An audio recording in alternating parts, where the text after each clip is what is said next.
I never thought the woman I shared my soul with would nuke our marriage over calamari. It was our 9th anniversary. I reserved a table at La Belle Vie, the upscale French place she'd been hinting at for weeks. I wore the navy blue suit she once said made me look like a CEO. She wore red. Not just any red, that red. The one she always saved for special nights. But I wasn't the one getting the special tonight. Not anymore. She looked across the candlelit table, swirled her wine, and smiled like a queen ready to deliver her final decree. Jason, she said, soft and venomous, I've been cheating on you for 2 years, and I'm leaving you. My heart should have cracked. My hand should have trembled. But I didn't blink. Not once. Instead, I smiled. I raised my glass and calmly toasted to your new life, Vanessa. That's when her face froze. The red lips parted, but no sound came out. Because right then, perfectly on cue, the restaurant door opened, and he walked in. No, not her lover. That coward wouldn't dare show his face here. It was Trevor, her boss. The same man she once said gave her the creeps. The same man she claimed to avoid at work parties. The same man whose name I found scribbled in a notebook, parts doodled around it like a teenager with no shame. But Trevor wasn't walking in alone. He had a manila folder in one hand, and my lawyer in the other. Vanessa's face drained of color faster than the waiter could refill her Merlot. She looked at Trevor, then me, then Trevor again. What is this? Oh, I said, cool as the wine in my glass, just a little celebration of my own. You see, sweetheart, I might have known about your little extracurriculars for about 11 months. Her jaw hung open, her fork still hovering midair. Let me guess, I said, leaning in. You thought you were slick? All those girls' nights? The gym sessions where you came back glowing like you just ran a marathon with your hips? The spa retreats that smelled like cologne? She clenched her fist. You went through my stuff? Nope. I watched. I listened. I waited. And I learned that if you let a liar run long enough, they'll eventually hang themselves with their own tongue. She laughed. But it was that dry, empty laugh liars use when they're cornered. You're pathetic, she hissed, her mask finally slipping. You couldn't satisfy a cactus in the desert. I faked it more times than I can count. You think sitting here all smug makes you a man? I didn't flinch. Vanessa, I said, you don't get to define what a man is when you've spent 2 years sneaking out like a thief. You didn't just break vows, you vaporized them. She slammed her wine glass down, shards splintering across the white tablecloth. People turned to stare. She didn't care. She was unraveling. It was beautiful. Trevor cleared his throat and dropped the folder on the table. You'll want to read that, he muttered. Vanessa grabbed it, flipped through the papers, and went white. Her lip curled like she'd tasted poison. This is fake. No, I said. That's your company email. With every message. Every picture. Every time you left early and charged the company for hours you spent horizontal with. What's his name again?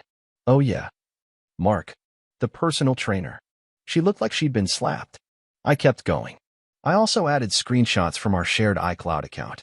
You forgot to turn off syncing. All those mirror selfies? The hotel receipts? The messages where you said I was boring and too loyal to be fun? I have it all. Silence. Vanessa was shaking, but not from regret. From rage. She didn't look like someone caught red-handed. She looked like someone offended she was being held accountable. You ambushed me, she spat. No, I replied. You detonated this marriage. I just made sure the blast hit the right target. She stood, knocking over the chair. You think you're winning? You think this little stunt means anything? I'll take half. I'll ruin you in court. Trevor smiled for the first time all evening. That's the best part, I said. You signed a prenup, remember? You were too in love to read it back then. Or maybe just too busy texting your ex during our honeymoon.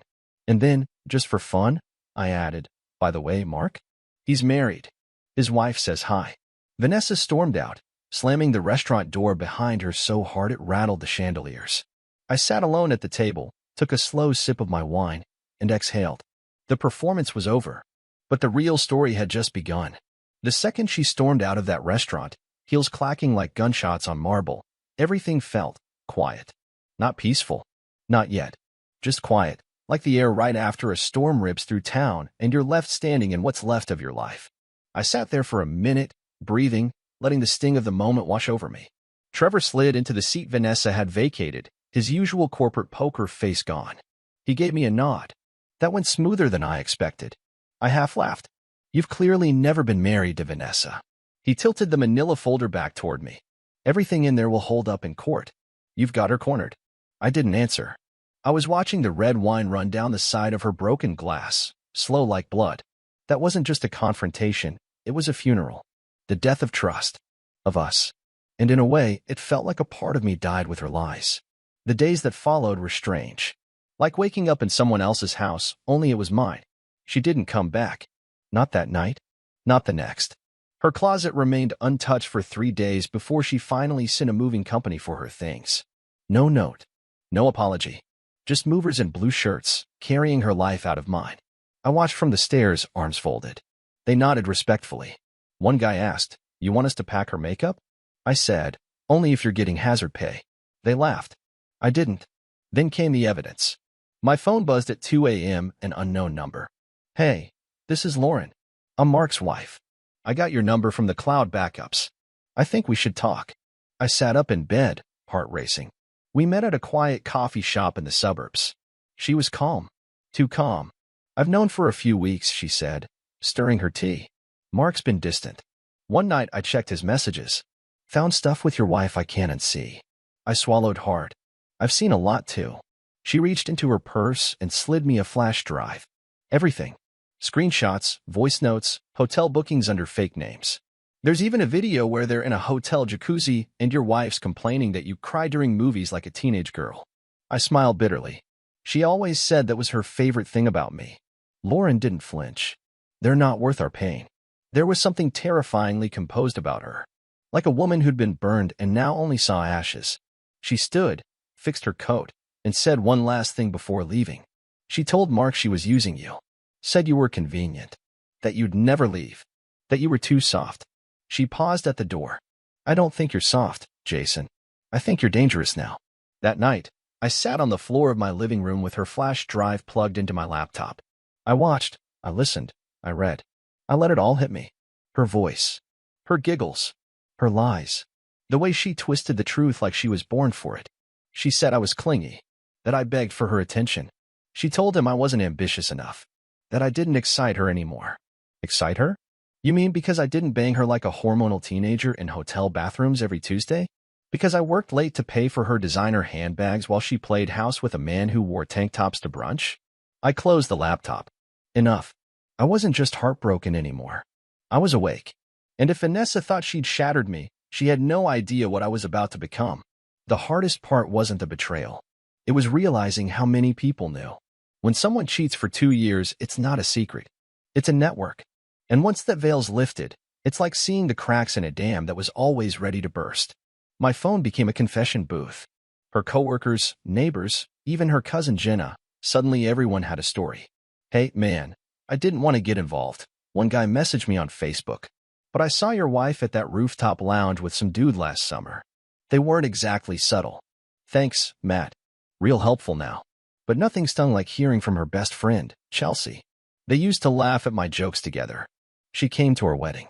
She even cried during Vanessa's vows. She called me one night, her voice shaking. "Jason, I'm so sorry.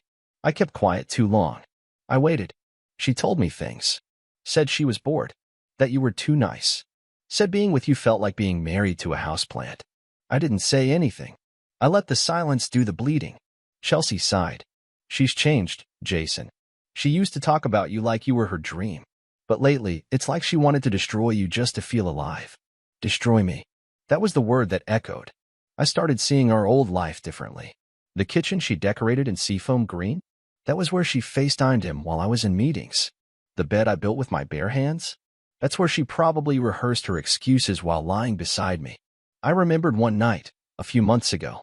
She came home at midnight, hair wet, eyes bright, claiming her friend Tara had the worst breakup ever, and she stayed to console her. She even cried. I made her tea. I rubbed her back. She was probably washing off another man's cologne. How do you process that kind of darkness when it was wrapped in silk and lip gloss? One morning, I got an email. No subject. Just a video. I hesitated, but clicked. Vanessa. In our guest room. On a video call. Wearing the robe I bought her for Christmas. She was talking to Mark. Laughing. You should have seen his face today, she giggled. I told him I was going to therapy. He actually offered to drive me. Therapy, babe. Like I need a shrink. All I need is you. Then she whispered something that made my skin crawl. I'm going to bleed him dry. Get what I can. Then maybe we'll run. I closed the video. I didn't need to hear more. She wasn't just cheating on me. She was plotting against me. That night, I sat alone with a whiskey and a yellow legal pad. I started listing names, dates, patterns. I drew a map of deceit, a twisted little ecosystem of lies and dirty motel sheets. But I wasn't doing it to torture myself anymore. I was building something, a strategy. She thought I'd crumble. She thought my kindness was weakness. What she didn't know was that the moment I felt the last thread of love snap, something inside me changed. Not rage, not revenge, clarity. She was never the woman I thought she was. She wasn't a partner. She was a parasite. And parasites can't survive when you cut off the host. The next day, I called my lawyer. Mike, I said, let's turn up the heat. I want the house, the car, everything I can keep. Let her fight for scraps. He chuckled. You sure you want to play hardball? She picked the game, I said coldly. I'm just making sure she doesn't forget who she played it with. I hung up and looked around. The house was quiet, but it didn't feel empty anymore. It felt ready. Because for the first time in months, I wasn't reacting. I was moving. And Vanessa? She had no idea the storm was heading straight for her. They say revenge is best served cold. But I wasn't looking for revenge. I was looking for balance. For every lie she whispered into Mark's ears, I was going to drop a truth bomb into her perfectly curated world. Vanessa didn't know that while she was busy screwing around with her gym rat toy boy, I'd started rewiring the legal structure of everything we shared. Our bank accounts, the title on the SUV, even the deed to the lake house her parents left us as a wedding gift. That gift had been transferred into a trust under my name 3 weeks before our anniversary. Why? Because when you spend 11 months quietly watching someone destroy you, you start preparing for the day you no longer need to. I got the next surprise when I was walking out of my office building. A sleek black car pulled up fast. The window rolled down. Jason. It was Mark. The man had the nerve to show up like this was high school drama. Got a minute? He asked. I looked around. There were people outside. Cameras. Too many eyes. I opened the passenger door and got in. He wore a smirk, the kind of smirk you only see on men who've never faced consequences. Look, he said, Vanessa's losing it. Says you're trying to destroy her life. I raised an eyebrow. I haven't even started. He snorted, then leaned closer. She's saying wild stuff, man. That you're abusive. That you stalked her. That she's scared for her safety. I turned to him slowly. You believe that? He hesitated. Just for a second. That's all I needed. You're scared now, I said quietly. You got into bed with a hurricane. And now you're realizing she doesn't just burn bridges, she pours gasoline first. His smirk vanished. I continued. She's playing you. Just like she played me. You're the shiny new toy. But eventually, Vanessa gets bored. And when she does, she turns. He opened his mouth, but I cut him off. I'm not warning you for your sake. I don't care if she ruins your life. I'm just letting you know, stay out of my way. I stepped out of the car, shut the door, and never looked back. That night, I checked my email again. My lawyer had sent over a revised proposal, tightened clauses, ironclad evidence, and a subtle warning. She's going to come at you hard. Be ready. I was. But I didn't expect her to show up at my door. It was nearly midnight. She banged like a cop with a warrant. I opened it slowly, arms crossed. There she stood, Vanessa. No makeup. Hair a mess. Eyes wild. You ruined me, she screamed. No, I said. You did that all on your own. She pushed past me like she still lived here. Stormed into the kitchen and spun around like some drama queen on a Netflix show. You think you're so clever? You think I won't fight back? I stayed calm. I'd learned by now, nothing rattled her more than not reacting. You made your choices, I said. Now live with them. She stepped closer, voice trembling. I gave you years, Jason. I built this life with you. No, I replied. You decorated it, then trashed it behind my back. Her voice dropped to a whisper. You were always soft. That's why I had to find someone else. I walked to the door and held it open. Then go back to him. And while you're at it, tell him the mortgage company's calling. You stopped paying that secret condo rent 6 months ago, remember? Her face fell. Yeah, I knew about the other apartment. The backup plan. I always knew. She didn't say a word as she walked out. This time, the door slammed behind her. And it didn't hurt. Not anymore. That was the night I stopped being the victim. Vanessa had thrown grenades into our life, expecting me to roll over in the rubble. Instead, I was building a fortress. one brick of truth at a time. By the end of that week, I wasn't just walking through the ruins. I was redesigning the whole damn skyline.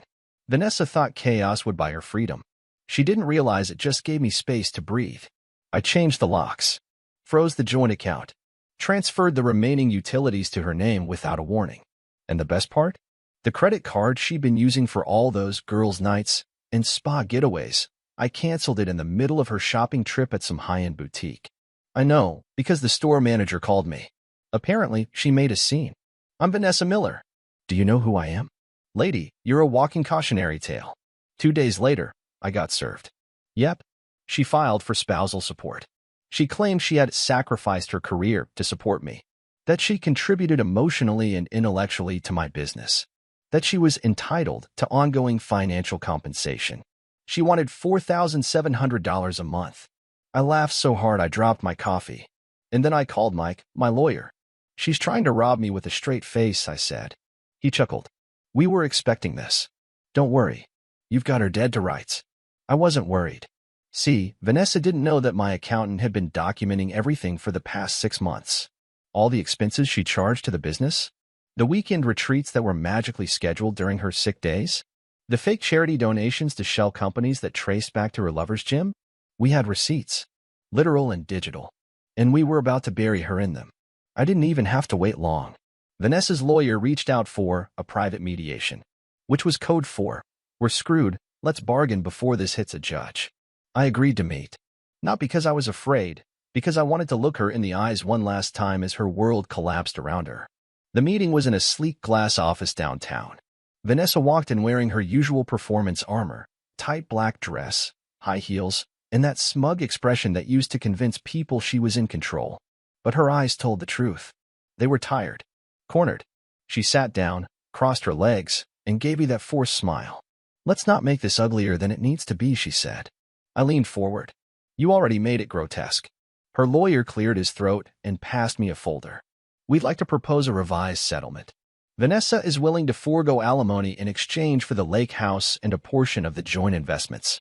I didn't even open the folder. I looked directly at Vanessa. You get nothing. Her jaw tightened. I continued. You lied. You cheated. You spent 2 years using me like a free ride and a therapist. You don't get to walk away with prizes. I gave you the best years of my life. She snapped. And I gave you stability, loyalty, and a home. I replied. You torched it all because your ego needed to feel wanted by someone who probably can't spell commitment. She looked like she was about to scream, but she didn't. Instead, she leaned in. Fine, she hissed. But don't come crawling back when the next girl breaks you. I smiled. I won't crawl. I walk forward. You should try it sometime. We didn't shake hands. We didn't hug. She left with her head held high, but her shoulders sagging under the weight of everything she'd lost. And I went home, poured myself a drink, stared out at the backyard where we used to host barbecues. It didn't feel like a battlefield anymore. It felt like a blank canvas. The storm had passed, but I wasn't just healing. I was evolving. It's strange, the things that haunt you. Not the lies, not the betrayal, but the quiet moments you didn't know were fake. Like the time she brought me soup when I had the flu. The way she kissed my forehead and said, I'll always take care of you. I remember believing her. That was the part that still echoed, believing her. But belief doesn't mean truth. And love, without loyalty, is just emotional warfare with good lighting. The lake house felt different now. I drove up alone for the first time since the divorce papers were finalized. My name was on the deed, no longer ours, no longer forever. Just mine. The place was still. The way it gets after a storm has swept through but hasn't quite been cleaned up yet. I opened the windows and let the cold air rush through, like I was exorcising the ghosts of conversations past. This place had once been our escape. Now it was mine. I lit a fire, sat on the old leather chair by the window, and opened a bottle of whiskey I'd been saving. Not for a celebration. Just for a moment like this, when you finally admit it happened. And you're still standing. Halfway through my second glass, my phone buzzed. Unknown number. I don't know why I answered. Jason. Her voice. Vanessa. Of course. I didn't say anything. She exhaled, as if she was already annoyed I hadn't immediately given her the floor. I didn't call to fight. Still, I didn't speak. I heard you've been up at the lake house, she said. I frowned. Are you checking on me now? No, she snapped. then softened it immediately. I remembered our last trip up there. You made that awful chili and we laughed for hours. That trip was a lie. She had snuck out at 2 a.m. to take a walk. I know now she called Mark from the dock. Told him she wished she was with him instead. I said nothing. She continued, I miss talking to you. That hit different. Not because I believed her, but because I realized. I didn't miss her at all.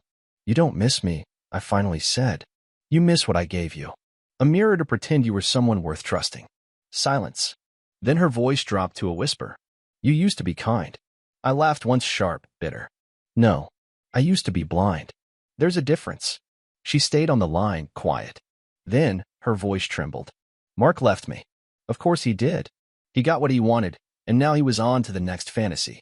That's how people like him, and her, operated. They chased validation, not connection. Highs, not history. He said I was too messy, she added. I didn't say, you always were. I didn't say, karma's a bitch, but not half as cruel as you. I just said, don't call me again, Vanessa. And I hung up. That night, I slept like I hadn't in years. No lies breathing beside me. No guilt lodged in my chest. Just silence. And firelight.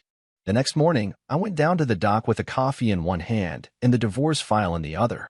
I sat at the edge, toes brushing the cold water, and read through the papers one last time. And then I tore them. Not because I wanted to forget, but because I wanted to close the chapter completely. Let the wind carry the scraps. Let the lake drink what was left. I didn't need reminders anymore. I didn't need to prove I'd survived her. I had. The phone hasn't rung since. Not from her. Not from anyone tied to the wreckage. And that's exactly how I want it. Because when someone tries to burn your life down, the best revenge isn't a firestorm. It's rebuilding something they'll never be invited into again. Grief is a strange creature. It doesn't knock. It doesn't call ahead. It just shows up uninvited, sometimes in the middle of a grocery aisle, or when you hear a song you both used to hum in the car. But after everything, what surprised me most wasn't how much I grieved the loss of her, it was how much I missed me. The version of me that believed in people. That poured love without measuring how much was left for myself. That gave, and didn't realize he was being drained dry by someone who smiled while twisting the knife. I wanted him back. After the lake house weekend, I made a decision. I wasn't going to stay in the ashes. I joined a gym. Not because of revenge. Not because I wanted her to see me doing better. But because I needed to reconnect with something mine. Control. Power. Strength. The first few days were brutal. Not just physically, but mentally. I kept hearing Vanessa's voice in my head. You're not a real man. You're just safe. Funny how safe had become an insult. Like decency was a flaw. But I pushed harder. Every drop of sweat was a conversation I didn't need to have. Every sore muscle was proof I wasn't done. A month later, I looked in the mirror and didn't just see a stronger body. I saw someone who'd finally stopped apologizing for being human. People started noticing.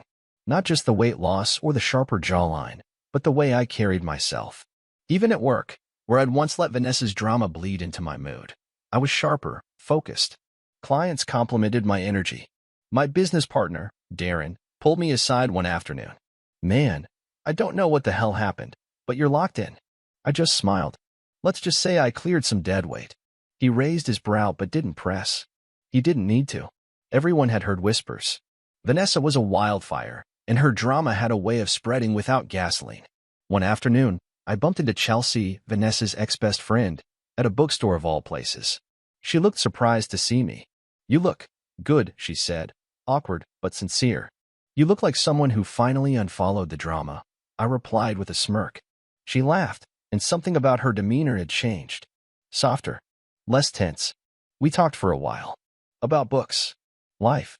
How Vanessa had burned every bridge she ever crossed, even with people who once swore loyalty. She said I was jealous of her, Chelsea admitted, shaking her head. Because I didn't have a man who'd worship me. I nodded slowly. She mistook worship for love. That's the tragedy. Chelsea looked at me for a long moment. You ever think about dating again? I didn't answer right away. I looked out the bookstore window, watching the people walk by. I think about living again, I said. And if someone crosses my path during that, I won't run. She smiled. Fair enough. We exchanged numbers. I didn't rush anything. No rebound flings. No messy apps. I didn't need validation. I just needed time. Solitude was no longer silence. It was peace. And peace was priceless. Vanessa tried texting again once. Just a single line. Do you ever miss me? I stared at the screen. I didn't answer. Because the truth was, I missed the version of me that loved her. But him? He was gone. And the man standing in his place didn't miss liars. The final hearing came and went. No drama. No fireworks. She walked in wearing sunglasses indoors, hoping to shield herself from reality. She left with nothing but a cheap purse and a last name she no longer deserved. I walked out with my dignity, my future, and a new understanding. Being a man isn't about fixing broken people. It's about never letting them break you again. They say time heals all wounds. That's not true. Time doesn't heal anything. It just gives you space to build scar tissue over the pain so it doesn't bleed anymore. Healing? That's work. That's conscious. That's bleeding in silence until you learn how to move without wincing. And now, months later, I wasn't wincing anymore. I was walking tall. The divorce papers were signed, sealed, filed, and buried. Her name wasn't just out of my mailbox, it was out of my head. My phone was quiet. My home? Mine again. No more emotional landmines tucked between the couch cushions. No more fake apologies, no more lipstick lies on wine glasses I had to pretend not to see. And most importantly, no more wondering if I was crazy. That question used to haunt me. Am I imagining it? Is she just distant, or is she hiding something? Am I the problem? Turns out, no. I wasn't the problem. I was the target. I started writing again. Not a book. Not a blog. Just pages. Thoughts. Truths. One day I wrote something that stuck. Loyalty to the wrong person feels like suicide in slow motion. I looked at those words and felt it in my gut. Because that's what it was. I wasn't mad at Vanessa anymore. I wasn't angry at Mark. I wasn't even furious with the people who saw it coming and kept quiet. I was mad at me for ignoring the gut feeling that whispered, this woman is not safe. But the thing about gut feelings? When you finally start listening to them, they become instincts. And instincts don't lie. One evening, I was walking home from the gym when I passed by a little rooftop bar. The kind Vanessa used to say was too loud for her taste. A band was playing. Some indie cover of a classic soul song. I paused at the door. And there she was. Chelsea. Laughing. Holding a glass of white wine. Tucked into a group of friends. She saw me. And for the first time since everything exploded, I wanted to walk over. Hey, I said. She smiled. You finally emerged from your fortress. I chuckled. Didn't know I was hiding. You weren't hiding, she said. You were rebuilding. There's a difference. We stood there in the noise, the city breathing around us. And it didn't feel awkward. It didn't feel like rebound territory or unfinished trauma waiting to bubble up. It felt natural. So, she asked, tilting her head, you sticking around, or just passing through? I looked at the empty seat beside her. Depends, I said. That seat taken? She slid her hand over it and tapped twice. Not anymore. That night wasn't the start of a fairy tale. It wasn't fireworks or some movie moment. It was just honest. Easy. Two people talking about life like it wasn't some endless war zone. I didn't tell her everything. Not yet. But I did tell her one thing. I don't ever want to save someone again. I just want to build with someone. She nodded. Then stop picking people who want to burn down what you're building. And I swear, right then, something in my chest unlocked. If you asked me what I learned from all of this, what advice I give to the guy out there ignoring red flags because he's afraid to be alone, it's this. If you have to shrink to keep someone, it's time to grow without them. Love isn't supposed to feel like survival. It isn't supposed to make you doubt your worth. And anyone who makes you feel like you're too soft for being loyal isn't ready for a real man. Vanessa? I haven't seen her in months. Last I heard, she tried launching a YouTube channel. Relationship advice. The irony nearly choked me. But I don't wish her pain. I just hope one day she meets herself in the mirror and sees all the destruction she left behind. As for me, I've stopped looking back. Because the future? It finally feels like mine. And this time, I'm building it with open eyes, firm boundaries, and not a single lie in sight.